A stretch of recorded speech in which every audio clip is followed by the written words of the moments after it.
Hey, everybody. Welcome back to CAF's Heroes of Sport. My name is Bob Babbitt, co-founder of the Challenge Athletes Foundation. And it's my honor every week to interview one of our amazing challenged athletes and a young man I got to meet just over the last few months, and an amazing young man. Josue Barron joins us. How you doing, Josue? Is that, I'm getting pretty good on that. Yeah, you're getting good. Yeah, thank you. Thank you for having me. So Josue, you were born in East LA, fourth of seven kids, not the greatest neighborhood, 700 square foot house. You're raised by your mom. Your dad was really not around. Early on, you sort of were running with the wrong crowd. Yeah, I mean, I just felt like I fell into my environment, and I just felt like I was, it just felt normal because that was the typical family there. Most of my friends didn't have, a male role model in their life. And a lot of us, were in the streets looking for that purpose and that leader in us. And I think my environment was just, a lot of gangs. And to me, it was just normal. So that basically being part of a gang was the way it was. Yeah. I mean, everybody I knew was part of something. And I just fell into that, and I lived it for a couple of years. There must have been a point where you thought, okay, this is not going to end well. I need to make a change here. What was the impetus? What led you to making that change and thinking about the military? Well, I mean, I think just growing up with a single mother, I always saw her struggle, and I always saw, everything that she went through. So there was something in me that I felt selfish in a way, getting in trouble and taking time from work to have to go to court and take care of some stuff that I did in the streets. So I knew in the back of my head that was bothering me, and I knew that I didn't want to disappoint my mom. So after a couple of years, I everything clicked in my head, and I just realized, it's either I stay here and I keep giving my mom problems, and which she was already struggling financially. She was already struggling with a lot of things. And for me to give her more problems to add on to, I just felt like I was doing a wrong in life. So you went to see a Marine recruiter and with a friend, right? And you guys were accepted, but even before you went off to boot camp, drive-by shooting and your friend was shot? Yeah. So that friend, he told me about the military. He was he was big into the military, and he told me about it. And I looked at my life and what I was doing, and I just realized this is the perfect match for me. This is the perfect route that I should take. And he took us, to the Marine Corps recruiting station in Downey, California. And, they took us serious. They helped us with our ASVAB test, and just helped us get in the door. And me and him were supposed to go to boot camp together, but a couple of days before that, we're walking 2 blocks away from my house. We're walking to a McDonald's, and this green Honda, like a '94 Honda Civic, pulls up next to us, and the guy comes out of the passenger window and he shoots 8 times at us, and 2 of those bullets hit my friend. So he ended up not going to. So he ended up not going. He ended up going a different route, and I ended up joining the military. So 3 months of boot camp, and that was the most time you'd ever been away from your family, right? Oh yeah. I mean, I never left LA. As a kid, I never went to Disneyland. I never left anything past Orange County, and just here I am in San Diego for the first time and I'm 18 years old. So I read this quote, said, after boot camp, I felt like a man at the end of boot camp. I realized I needed discipline in my life, and I was very proud when I graduated. Did you feel like you were a different person when you came out of boot camp? I definitely, came out with my chest higher. I came out, feeling like I had accomplished something for the first time in my life. And I felt like a new person. But the reality was that I was still gonna come home, and I had options. Either I'm gonna come back and hang out with the same crowd, or am I gonna, find a new path? But for me, I came back. I was a Marine, but I came back and I fell into the same crowd again because they had become family and I couldn't leave them. Right. So from boot camp in San Diego, I get stationed in Camp Pendleton, which is a lot closer to my house. Right. And now I'm there for the next 4 years. And on the weekends, instead of hanging out with my Marine buddies that they have nowhere to go because they're from different states, I live so close to home that I'm going home every weekend. So I'm living the Marine Corps life, but then I'm also living the gang life at the same time. So that's a toughie. That's you're sort of struggling at that point. So it was tough because I wasn't really taking, the Marine Corps too serious. I was just going with the flow, and it felt like it was just a job, Then And things changed though, right? When you're deployed to Afghanistan, Yeah. September of 2010.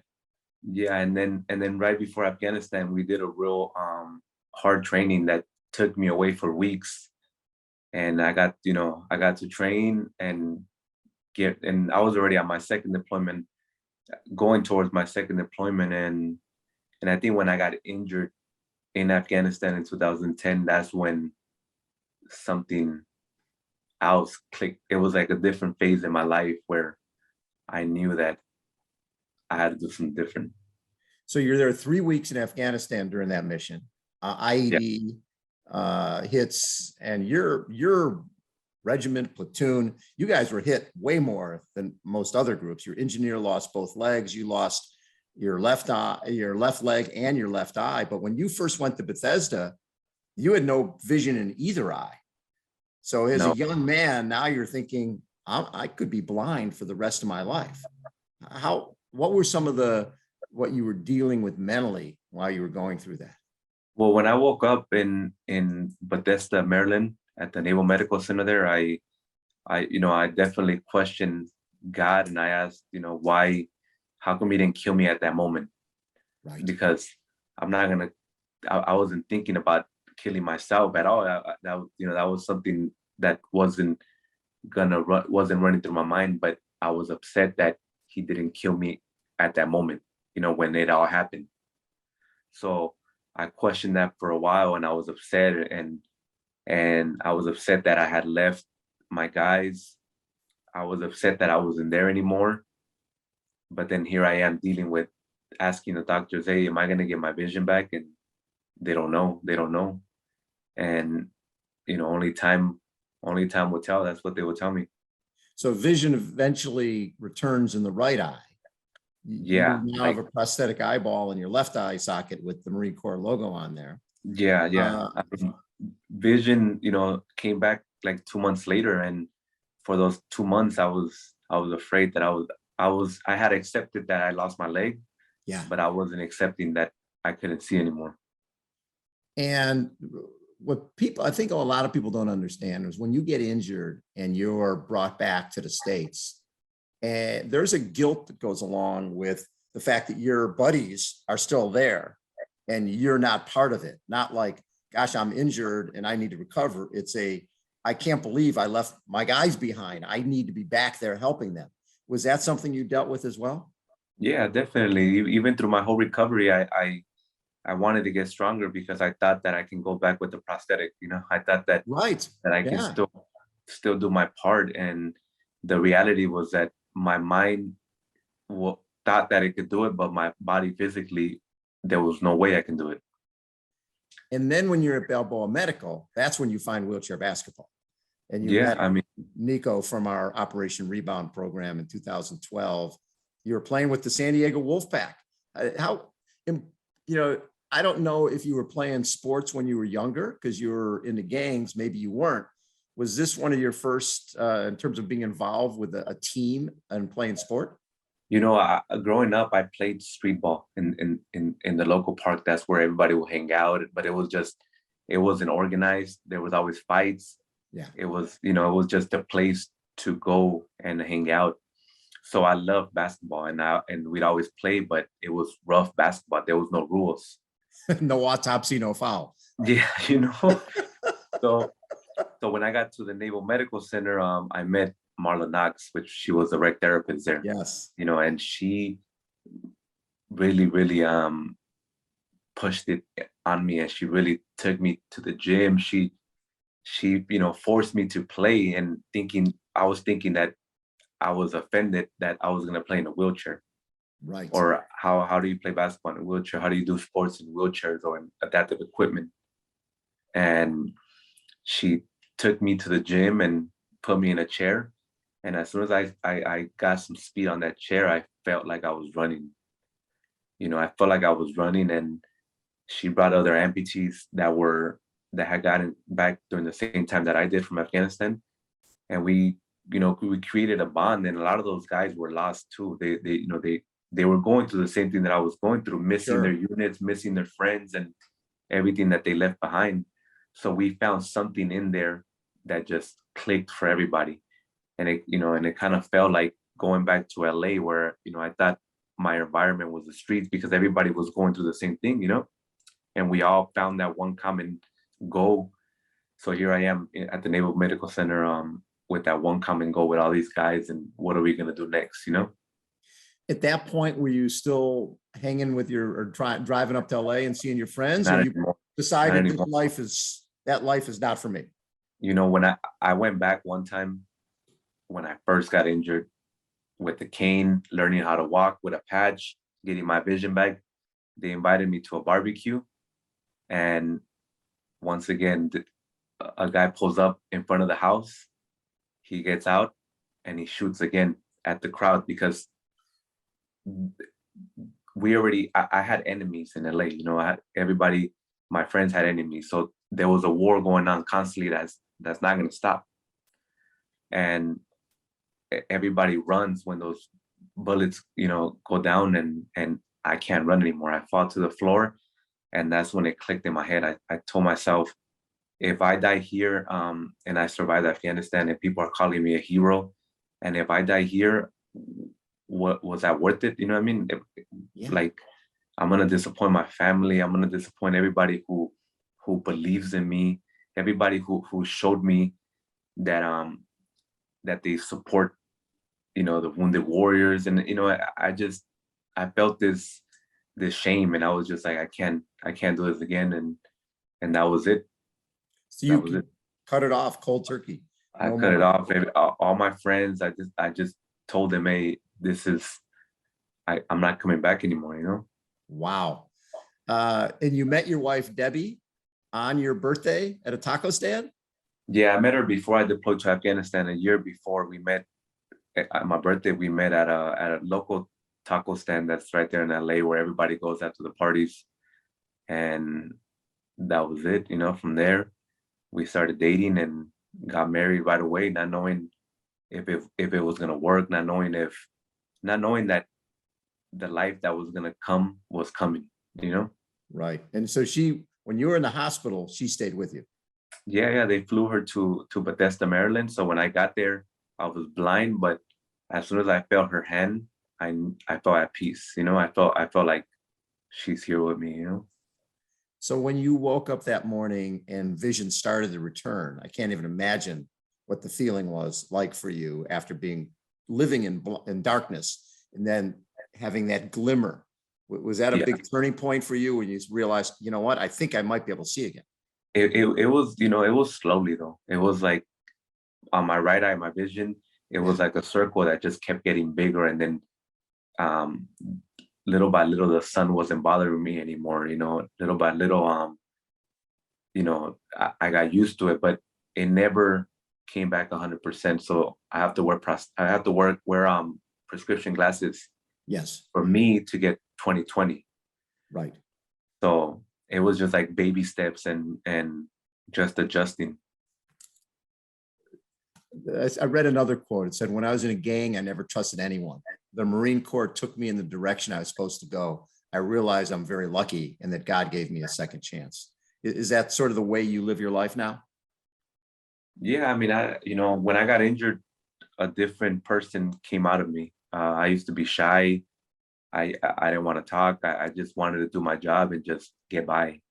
Right. So when I got injured and I realized that God gave me a second chance. Uh, a whole different person came out of me, and I feel like I had to go through this for me to become the person that I am today. And you're a dad now too, right? Yeah, I'm a dad. I have 3 boys. Yeah. And do they ask much about your childhood? No, they don't ask much, and I don't think they'll ever really understand how I grew up or what I've been through. Right. But you know, the goal for anybody is to leave where they come from to create a better life for for their family. So I feel like I'm in the right path, and at the end of the day, that was the goal. You know what I mean? For Yes. me to give my kids a better life. And when did you connect with Nico and Operation Rebound?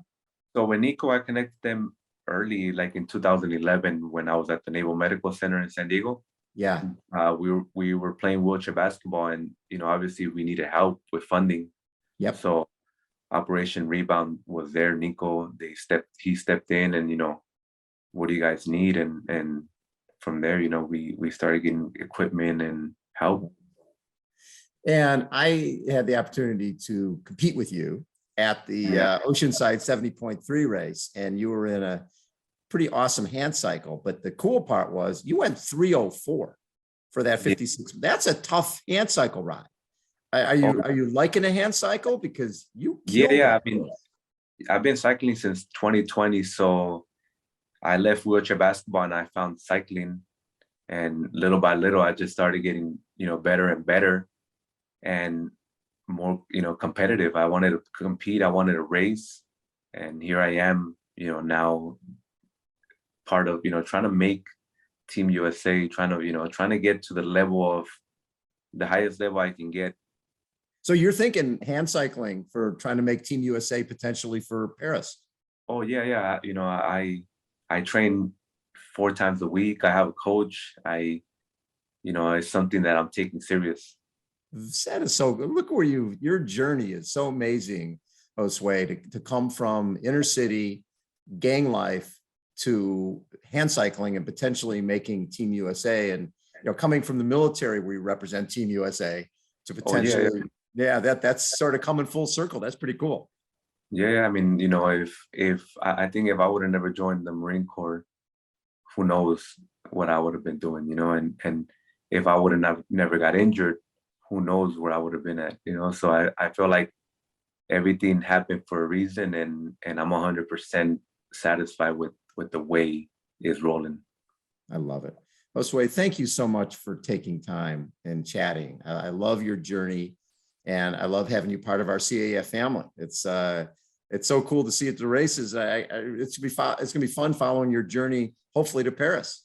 Oh, thank you. And I just want to say that without foundations like CAF, Operation Rebound, I think that a lot of us wouldn't get as fast as we are with with the equipment to our goal. I think it would have took us a lot longer. So just having people like Nico, CAF, Operation Rebound, helping with equipment that makes a huge difference, it just gets you faster to your goal, and I just want to say thank you.